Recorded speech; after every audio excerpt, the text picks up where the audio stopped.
Hello friends, Sunday morning பிரேக்ஃபாஸ்ட்டை முடிச்சுட்டு லஞ்சுக்கு prepare பண்ண ஆரம்பிச்சிட்டேன். சண்டே ஸ்பெஷல்னால் என்ன, நம்ம 3 தான் எடுப்போம். ஒன்று சிக்கனாக இருக்கும், இல்லை மட்டனாக இருக்கும், இல்லை ஃபிஷ்ஷாக இருக்கும். இது 3 தவிர வேறு யாரெல்லாம் ஸ்பெஷலாக சமைச்சு சாப்பிடுவீங்கன்னு மறக்காமல் கமெண்ட்டில் சொல்லுங்கள்.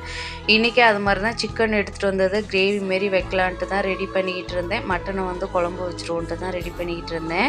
சிக்கனுக்கு வந்து எப்பயும் போல் ஒரு பேனில் கொஞ்சமாக நல்லெண்ணெய் சேர்த்துட்டு ஹோல் கரம் மசாலா ஸ்பைசஸ் சேர்த்துட்டு தக்காளி, வெங்காயம், கருவேப்பிலை இதெல்லாம் நல்லா வதங்கினதுக்கப்புறம் மிளகாத்தூள், மல்லித்தூள், மஞ்சத்தூள், உப்பு, கொஞ்சமாக பெப்பர் தூள், தேவையான அளவு தண்ணி ஊற்றி மூடி வச்சிட்டேன்.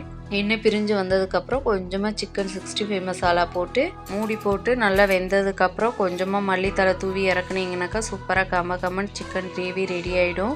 அப்படியே குழம்புக்கு வந்து ஃபைனலாக கத்திரிக்காயை மட்டும் வதக்கி போட்டு குழம்பு கொதிக்க விட்டு இறக்கியிருந்தேன். மதியம் லஞ்ச் வந்து சூப்பராக சாப்பிட்ருந்தோம். நாளைக்கு ஒரு வீடியோவில் பார்க்கலாம். தேங்க்யூ ஃபார் வாட்சிங்.